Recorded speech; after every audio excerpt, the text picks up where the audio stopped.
Hello to all, here today with something a bit fresh and a bit different. So Black Friday has come and gone, and since some discounts were hanging around, even though I know this is not necessarily a ship I would praise highly, might as well give her a go since she's on discount. So we're here today in the Tier 8 Premium German aircraft carrier Graf Zeppelin on the map Haven. Sadly, it is a standard battle. We're against an enemy Graf Zeppelin. Or, I think he's just a Graf Zeppelin. I'm a Graf Zeppelin B, but it doesn't really matter. Anyhow, we're top tier, and in terms of AA threats, there's basically nothing, so hopefully we can run wild during this game, but we will see.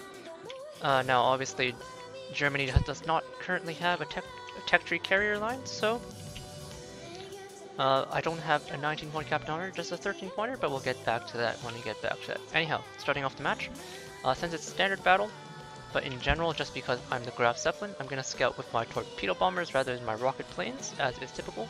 This is because, of course, the Graf Zeppelin has the relatively decent torpedo and dive bomber plane, the TA-152C. An interesting choice, given that this was designed as a high-altitude interceptor, but all that aside, the point is, it has a cruising speed of just about 188 knots as you saw there, and it boosts up to 220 almost, which makes the Torpedo Bomber of the Graf Zeppelin by far its fastest squadron. Typically you scout with your fastest squad. Now of course, you do want to be careful with them, they're kind of squishy. As you can see from the low total health, 12,000, with 6 planes, so not exactly the most durable. Now it is a 3x3 setup as I come out onto this side, spot the Luftwaffe, but with my 40-knot torpedoes with torpedo acceleration, these are not exactly the best torpedoes to be using to hit destroyers. Now as you can see, I'm weaving in and out as I get a good look at the enemy, and now finally I'm satisfied with my scouting. I'm gonna just finish off my scouting by making a quick dive onto this Roma. You can see my plane's accelerating up to 219 knots at the end of that dive. Sims B pops up. Now Sims has pretty good AA, remember. And we do get rewarded with a torpedo strike for our troubles during our scouting. Finish it off. 2 planes get destroyed, but we limp out with 1. That's quite fine. Now relaunching with my rocket planes, gonna try and intercept either the Luftwaffe or the Sims. Now this is the Messerschmitt 155. This is a navalized version of the Messerschmitt. Unfortunately for us in this game, it appears in a relatively early version. So as you can see, the planes are quite squishy, about as squishy as the Kaga's A6 M5Cs, the Zeros. You can see the ellipse here is Saipan-esque, a front to back ellipse, which means you want to hit people bow on or stern on. Ideally either slightly angled or just perfectly front to back like this is fine to get maximum coverage. Now, just like the 7,000 with 5 rockets. Just like the Kaga, this is a 2x4 setup, which I obviously don't like that much. 2x4 has the problem of having low munitions density, and this is amplified, of course, by the fact that each plane, just like the Kaga, only carries 4 rockets. Now this is a problem because munitions density is the #1 deciding factor in whether or not you will secure hits. Rockets are a bit of an RNG thing, and though you can get the ellipse to tighten a little bit, it doesn't tighten by a lot. This guy's caught inside the Cleveland's hydro radar, so he's gonna get slapped out of the water. We got 2 guys left. I'm gonna circle over to the Leander. If he dies before we get there, then I'm gonna just recall. No point spending 2 rocket planes somewhere. And he dies, so we recall immediately. Gonna stunt that push down south. So, Graf Zeppelin, extremely detectable hull. You can see here I have 14.1 detection right now. This is with concealment expert on my captain, but no concealment on the hull. I don't think I'm going to get it any lower than this, so it does have a rather distinctive weakness of being very detectable. Hull-wise, she also has an excellent battery of secondaries, but we try not to use those, so we're going to emphasize our carrier skills first. And later on, we'll top off the build with advanced fire training, and that should be sufficient enough. The base secondaries are extremely potent.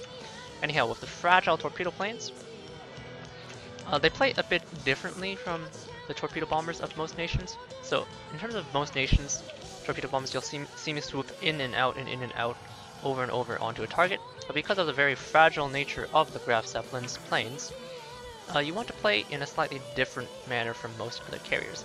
So you're going to end up pre-dropping a lot more than most other carriers. He launches a fighter plane, seeing my planes, so that's going to prompt me to drop once more. I don't quite have last gasp yet, but if I had last gasp this would be excellent because it would refill my boost bar after having done all this pre-dropping. My Shira does need to be a little bit careful. But you can see here, my planes, even though they're kind of fragile, they're extremely swift, cruising at 181. So what I'm going to do is just wait outside the Roma's AA range, arm well outside, and use the last of my boost bar to zoom up to 220 and make a kind of hit and run zoom attacks.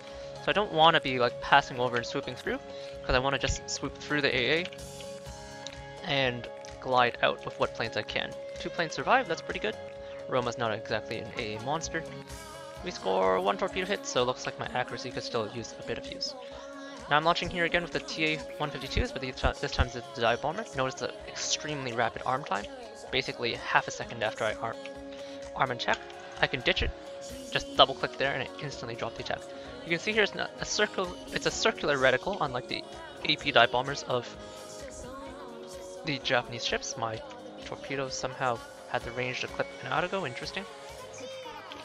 So what this circular reticle means is that I can attack from any angle. Now the planes are the same extremely potent,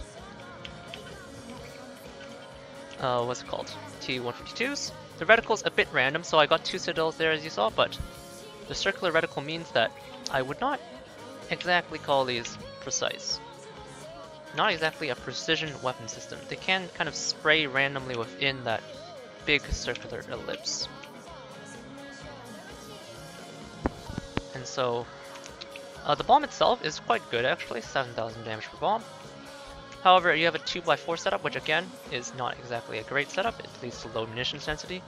Each plane, just like the Japanese, only carries 1 bomb, unlike the Enterprise's 2 bombs per plane on her APDBs. So as a result, you end up getting quite a bit of randomness. Now, I'm going to fly over this Poltava again. Notice I'm arming quite late. And I'm expecting, what, a miss? Okay, we got a citadel and a miss and a hit onto the stern in terms of pens. You can see here again, swooping over targets is not recommended. The planes are exceptionally fragile, even this very, very frail Arago. Easily trimming my planes, taking my time. You can see here you actually have a lot of arm time if you want, but it's very easy to straddle with single bombs, like so. So, what I was getting at earlier was that the planes are fast, which is good, but they can also be a bit of a detriment, because they are actually somewhat fast to the point of almost being a bit too fast. So you saw that what happened was that I hit the Poltava, and then because of the speed of my planes, during the immunity frames time, the rearming time after the attack, during which you don't really control the planes that well, I was just shooting forward without any way of making a turn. And so this means that you do have to, instead of making those looping turns in and around a target, what tends to happen is that you make a fast run just like so. I'm making right now with the Torpedo Bombers, for example. I'm going to pop my heel because my planes are very fragile. And then you swoop over, and before you know it, oh boy, you're already 4 or 5 kilometers away. And so if you were trying to like stay close to a target or hit a target on the edge of a cluster, this means that any surviving planes in the squadron tend to swoop into the cluster and eat any AA that's available there. So it's kind of less good at picking off targets inside big groups. 1, 2, 3, 1, 2, 3. Nice.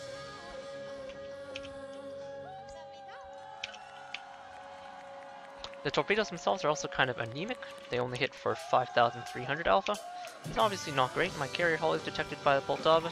He has in Massachusetts to deal with though, so hopefully he won't pay me too much heed.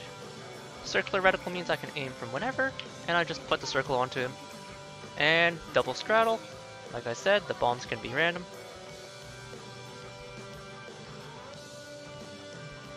Just doing a fully unboosted turn here. You can see here the drop range is fairly close for battleships. Not sure if those are for me. Oh, that drop actually took a while, and the bombs straddle into the water again. My planes are exceptionally fragile, remember, so even the Poltava is pretty whatever AA is trimming them down.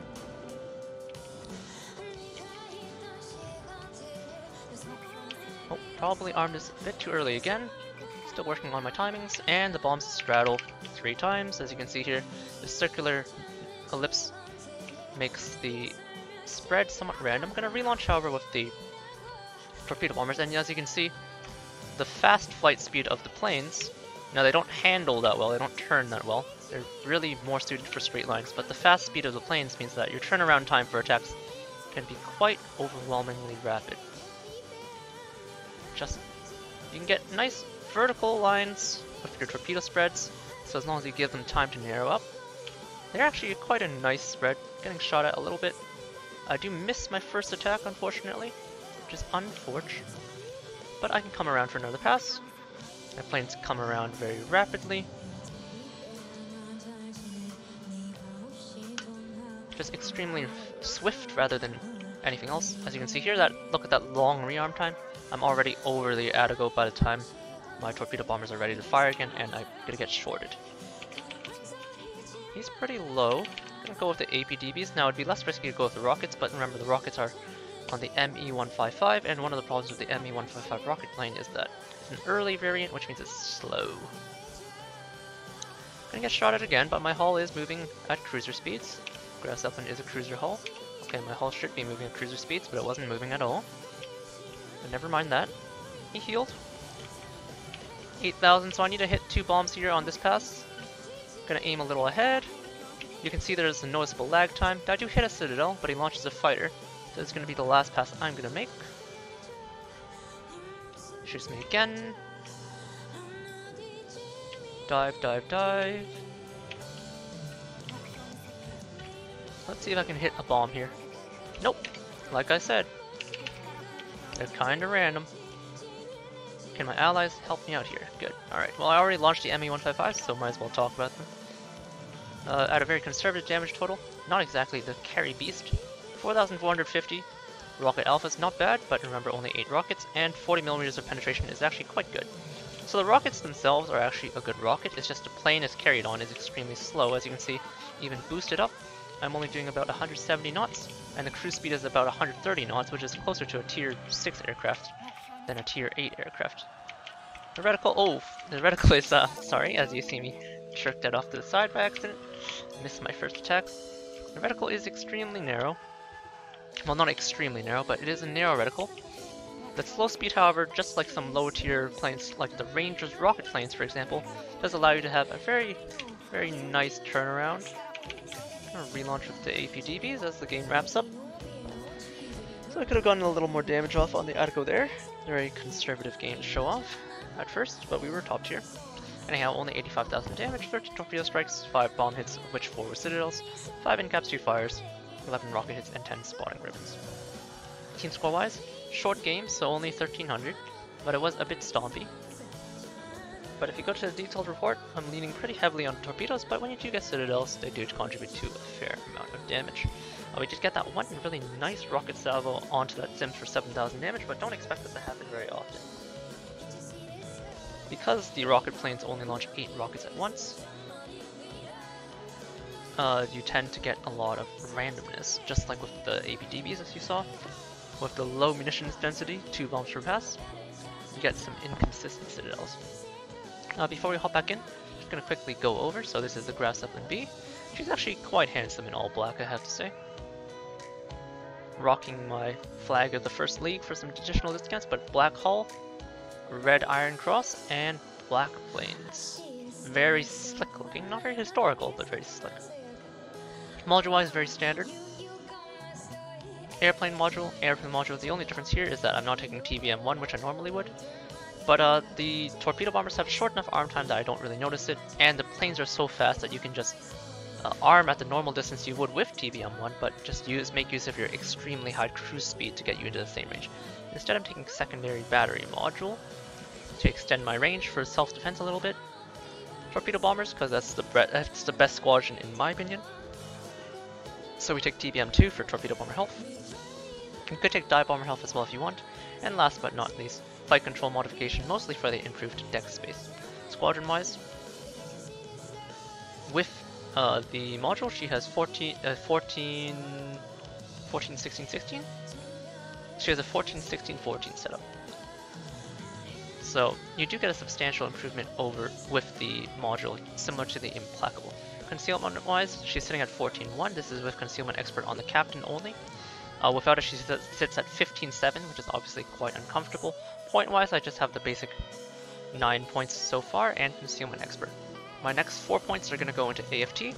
That'll put me to 17, and I'm going to round off the build with Last Gasp and Engine Boost. I am strongly considering at this point popping a point for Last Gasp and then going back to AFT, because Last Gasp is just so critical. As you saw there, I was pre-dropping quite frequently, and so as a result, you get a lot of utility out of using most of your first boost bar to get over to a target, pre-dropping along the way, and then once you're onto your last package, you use that refreshed boost to zoom into the target. Requeuing here into the match. After that brief overview, we'll go more in-depth into the hull after, talking about the secondaries and such, but notably the important details to note are the planes are squishy, the hull is very detectable, and it has decent speed. So you saw me there, neglecting my rocket planes even more so than on some other carriers. Some of the other tier 8s, such as the Kaga, have pretty mediocre rockets. The Kaga and Implacable, I would say, have pretty middling rocket squadrons.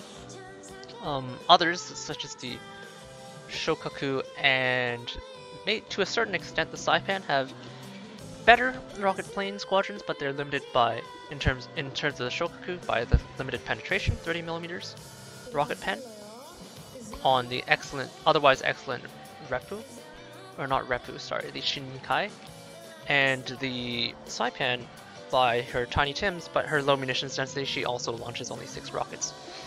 But we'll get back to that later. We're on Trap for this match in the Graf Zeppelin. Mode is Domination, and we're against an Enterprise double carrier game, so I'm paired with a Ranger, they have an Arc Royal. And we are fortunate enough to be top tier again. In terms of my team, I don't have that much AA threats, so this Enterprise should have a easy game ahead of him. So carrier games means I'm going to be spotted fairly early, so I'm going to start just by reversing a little bit. Again, scouting with the Torpedo Bombers. The only real threats are kind of Bismarck, kind of Colorado, but not really, and kind of Atlanta, but not really. Now my planes are frail, so the Atlanta is a greater threat to me than usual. But not too worried. Not too worried at all. Double DDs, Akazuki Van Klin versus Kagero Mahan, so they have spotting advantage a little bit.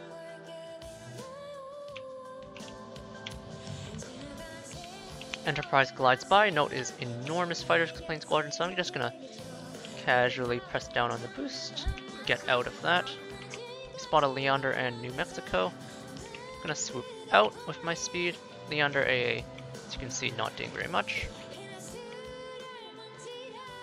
Glide back in. He doesn't seem to be moving at speed. 2 tier 6s don't threaten me in the slightest. Moving pretty slow. Gonna pop my heel.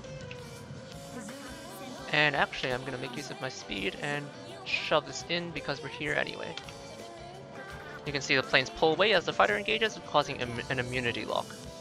And my torpedoes will glide into the Enterprise. 1, 2, 3. Some free damage with my scouting. And as they do climb out through, and it looks like I got half my planes back. Oh no, one of the planes that hit the Enterprise even got out too, so I only lost 2 planes for this scouting run. Someone enters B. I'm gonna quickly re-dive. I don't think any of his escorts were actually going to be in range yet, so since I know it's a destroyer, I am going to spend my time with the full squadron. So I just get detected, so he's somewhere on this ring. Oh, okay. Enterprise intercepting. There's 2 planes here that could drop a fighter. Okay, so Enterprise drops a fighter, that tells me he's probably over here. That does mean any targets that he flies over now are going to be vulnerable. Enterprise attacking with his rockets, which are quite good. Looking for isolated targets. Mahan pops up with the Atlanta as an escort, so I'm going to head downward to A. Looks like they're leaving that. KGV without any consorts or escorts. will do just fine. We do find the Kagero, so we'll deal with him later. Not going to bother dropping a fighter since no one's going to be able to shoot him based on the positions. Pretty thick AA here. Gonna lose a plane for sure. Diving over onto the Colorado. Dropping into drop mode in order to get that damage reduction. Do land 2 torpedoes onto the KGB. Swooping out of AA range of the Colorado and just gonna recall at this point. Arc Royal pushing quite aggressively. You can see Arc Royal, just like me, has a fairly detectable hull. Relaunching with the Dive Bombers, if you can call them that. They don't always dive, so it's kind of hard to classify them. Gonna look for that New Mexico.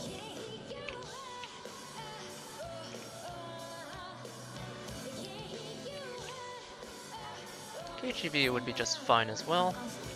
Oh, we found the Kagero. I'll deal with you shortly. Let's see if we can get some hits onto this cruiser. Now, before you saw me dropping quite close, but now I'm hitting a cruiser, so I'm gonna try and drop as late as possible. Unfortunately, we still do overpen him. Have some exceptional penetration power on these Graf Zeppelin bombs. They're just a bit wonky. Oh, okay, I double clicked by accident, and as you can see, the swift arm time means that they do tend to respond fairly quickly to commands. Now, New Mexico is a tier 6, I'm a tier 8. As my fighter plane does intercept some kind of squadron. So we're gonna go again. Oh, we lose a plane on the way in. 1 bomb, will it land? And we do score a citadel. Now I'm finally gonna respond with the Messerschmitts, but as I've been mentioning fairly briefly throughout both of our games thus far, the Messerschmitts are not very favorable. 136 knot cruising speed is nothing to write home about. Now they do have an extra charge of boost consumable, but that does not really make up for their low overall speed. Even boosted, they only go up to 176 knots, and it's very, very temporary. Now hunt that Kagero. He's been here for a couple of games. If he proceeded forward, he'd be here, but I think he curved up and out. That's what I would do in this situation.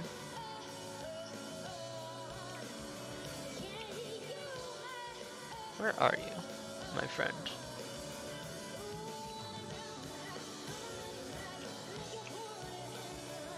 Don't want to glide too close to Atlanta. Just checking to see if he did anything interesting, shall we say.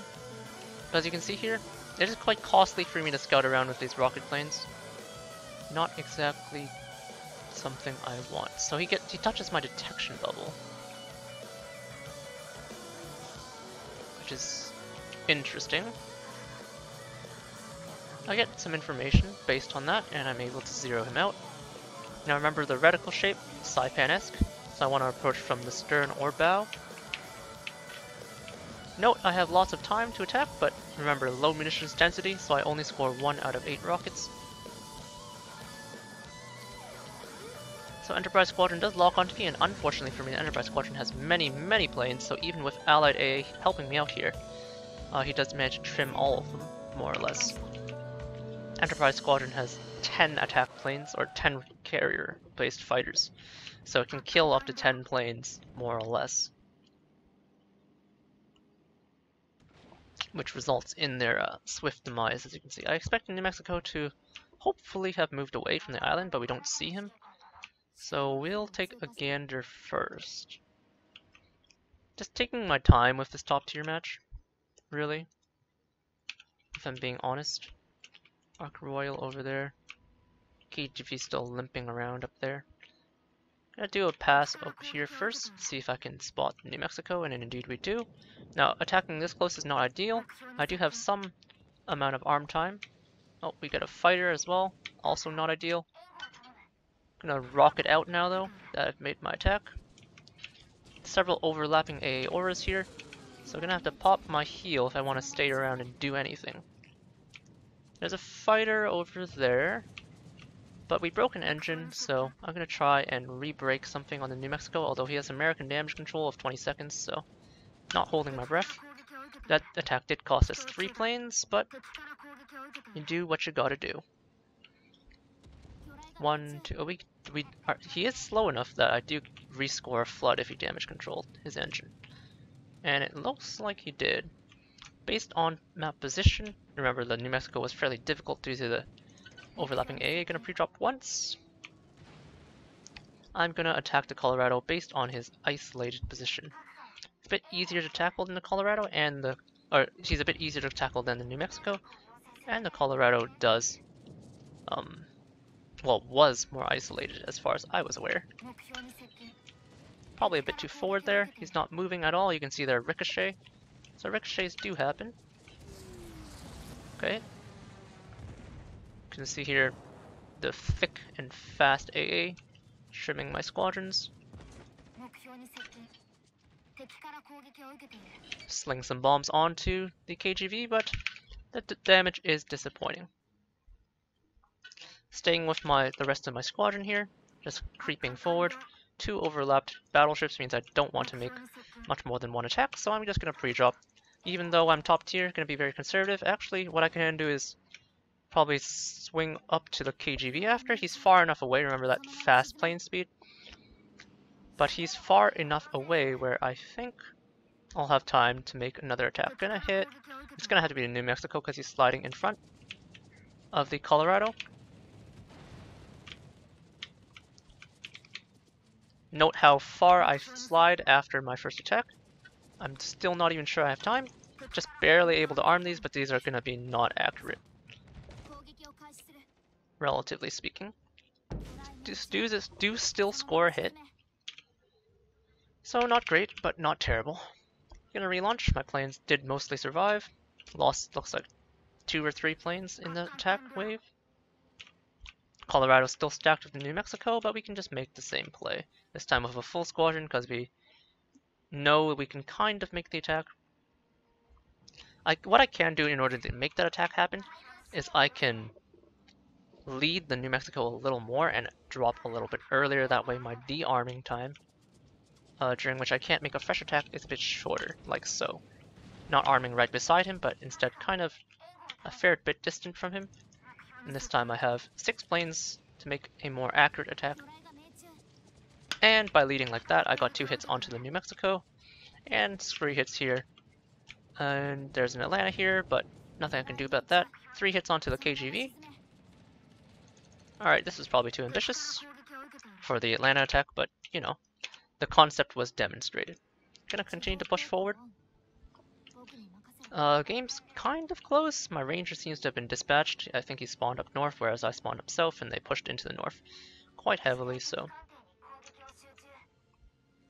We have a cap advantage at the moment, but we are down in terms of actual points due to our more significant ship losses. I have a fairly heavy cluster here. I should actually stay with them and play mobile AA platform. Like all tier 8 carriers, my AA is actually quite substantial. Going with a full squadron, but lots of straddles with these inconsistent bombers. So, not holding my breath for any spectacular results. They're fast, fragile, and kind of wonky. Dropping at just about 2 kilometers. 1 pen, 1 over pen, so either too much penetration or not enough penetration. I do briefly fly over the Mahan. It's going to prompt me to send rocket planes after him, because 1, he's going to spot me when he enters the ring.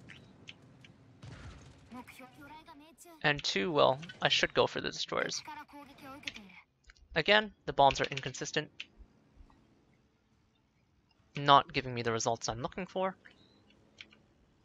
Get briefly detected by airplanes. My air spotting range is 11 kilometers even with concealment expert on my captain, so not exactly great. Again, reluctantly using these rocket planes to try and get something done.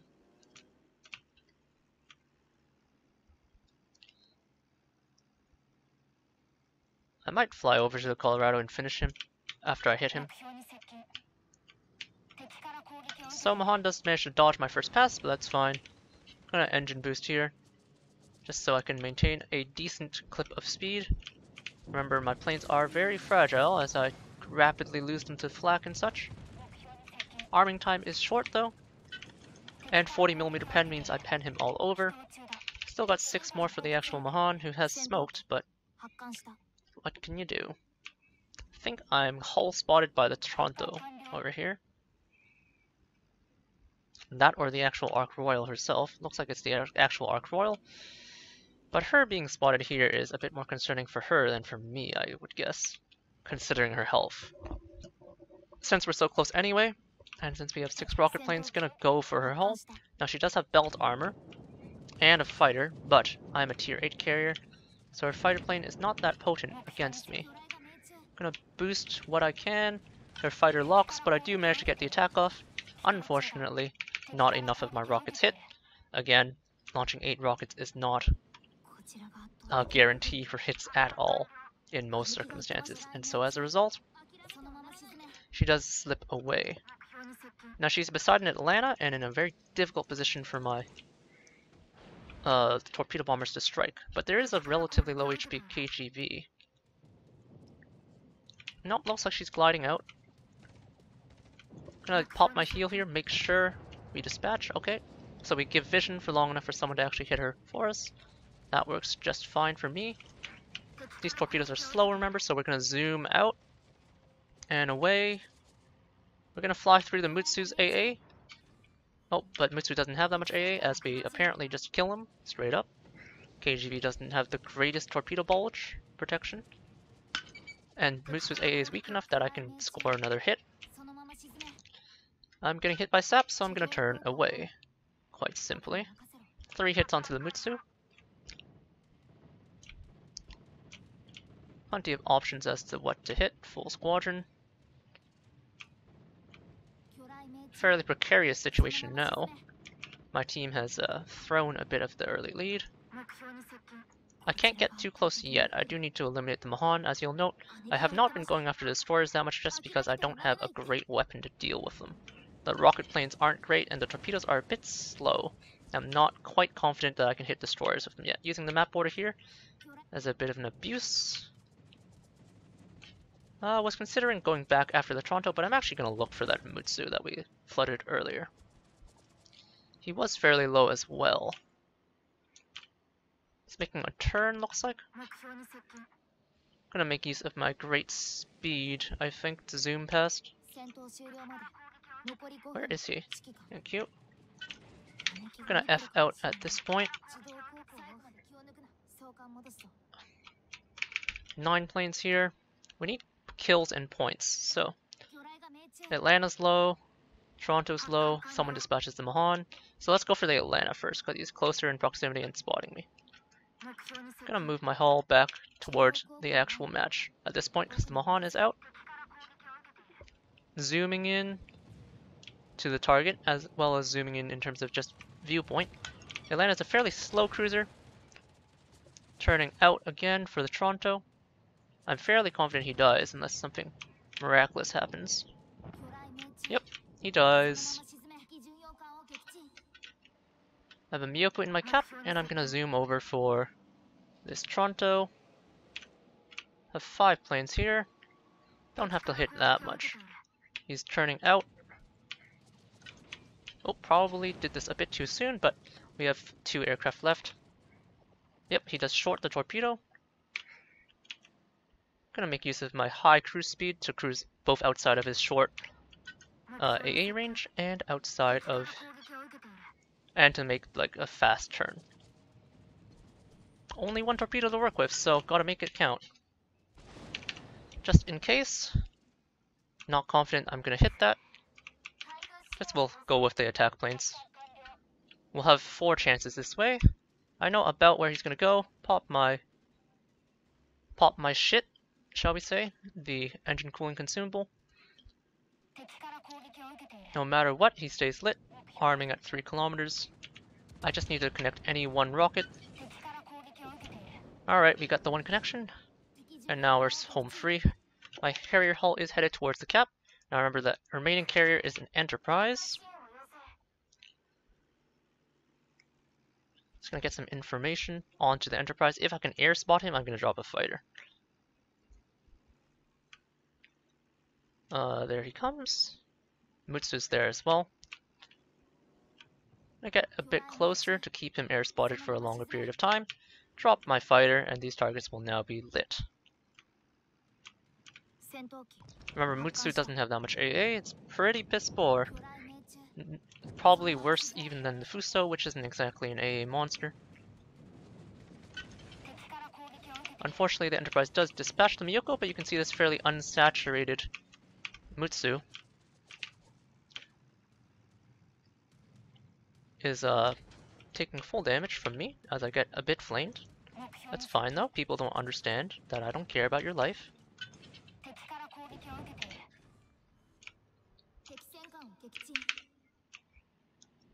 Just let me casually Kraken, drop a fighter over the Uncal, and stay with him as we glide to the north. Now I'm attacking the Enterprise, so I know I'm going to attack into the Enterprise, so this would be a perfect spot to have last gas, but since I don't, I have to conserve my actual boost bar. But it's okay. We have cruise. We have a fast cruise speed of 180 knots. So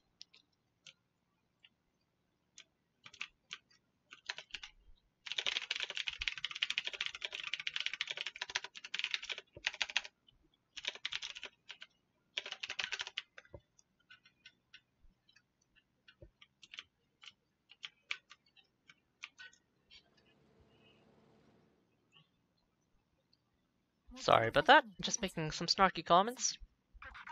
But yes, as I was saying, I conserved my boost for this final approach. And even though I have to penetrate a fighter, my planes are so fast that I could have made that attack if I timed it properly, but I didn't, so instead you see me lose 3 aircraft for fun. I should probably move my hull. Just saying.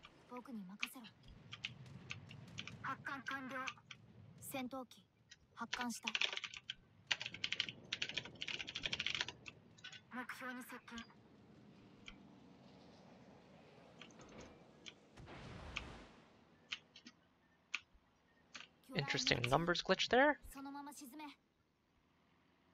I do intercept most of the fighters, but as you saw, the Enterprise has a very lethal package.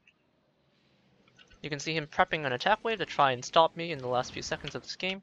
He's dropped a fighter screen. I don't think he's moving. His fighter screen arming means that I do have to go fairly early, and we do manage to clean up the game. 2 very simple top tier games, so not too much to see there. A nice 130,000 damage this time, however. 28 torpedo strikes, 9 bomb hits, of which 1 were Citadel, 13 planes intercepted by hull, 5 incaps, 5 kills, 2 fires, 5 floods, 1 sit, as I mentioned, sorry about that, 11 spotting ribbons, 14 rocket hits, and 12 planes interdicted by fighter. Team score wise, easily topping the scoreboards. Close attempt by the Miyoko as a middle tier cruiser, but I did put in a lot of work in spite of what he's attempting to assert. Now of course I probably could have covered him somewhat better, but at the time I was striking targets on the other side of him, so that's why you don't get 80 fighters. If I'm not going to fly over you while I'm making an attack, I'm afraid you're not going to get a fighter. That's just the reality of carrier gameplay.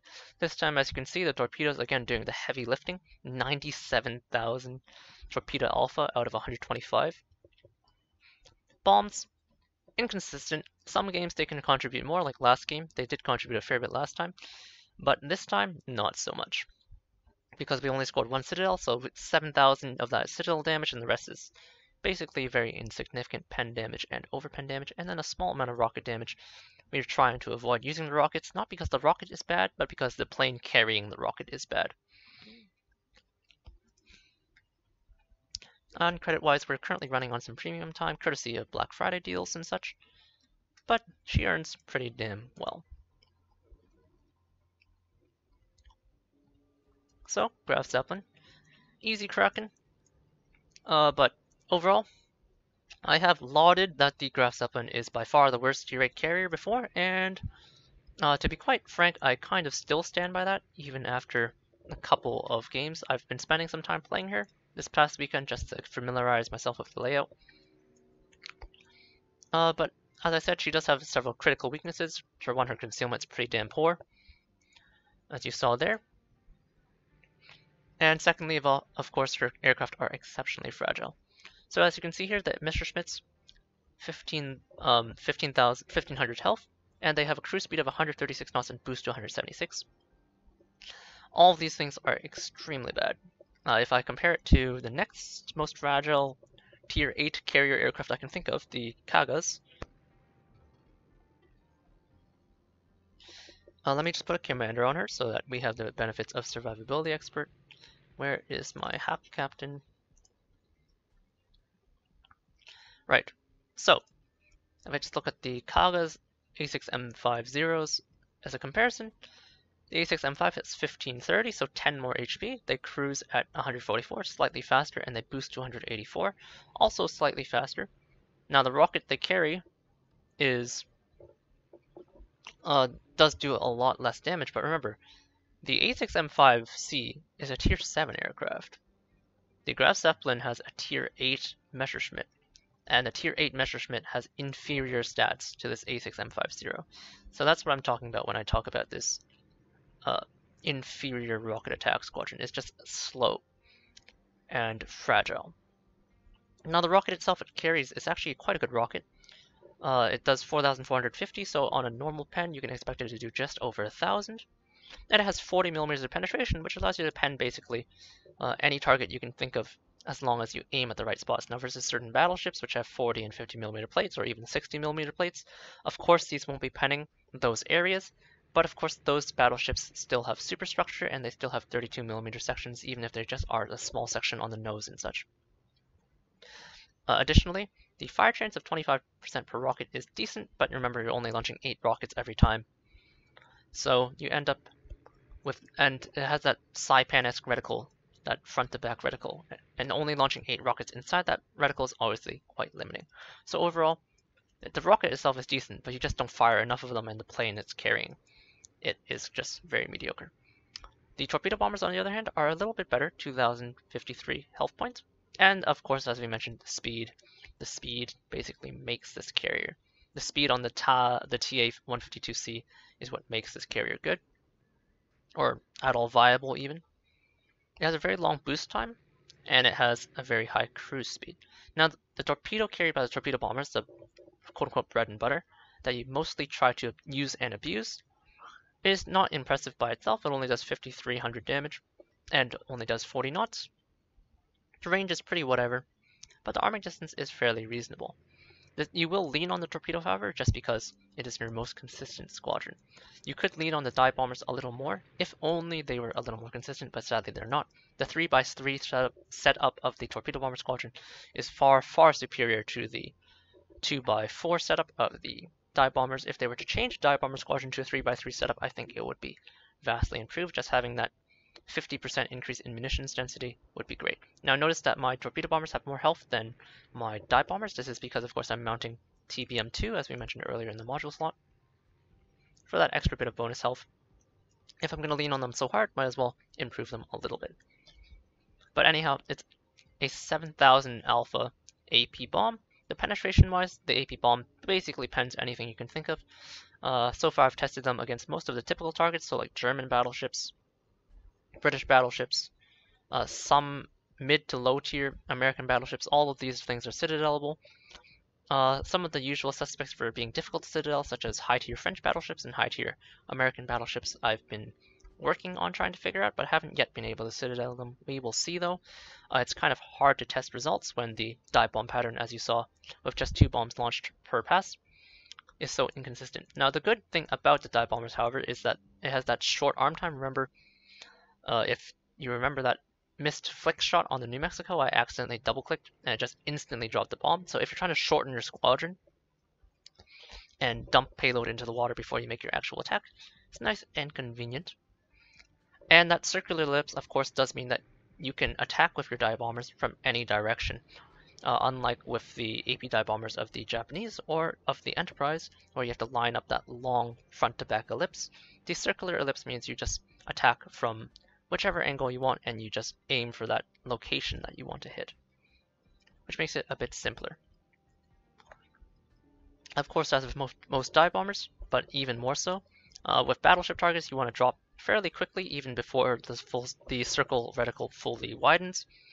Just accept that you're going to have some RNG with it, because if you drop too late, with these Graf Zeppelin dive bombers, they won't have the penetration power anymore due to the angle to penetrate into the citadel of battleships, and you might get only penetrations or even risk some ricochets. The Graf Zeppelin dive bomber does make a very shallow dive at the very end, so dropping at the end results in high risk of ricochets. Even a cruiser, such as an Edinburgh, a very lightly armored cruiser, can ricochet your shells.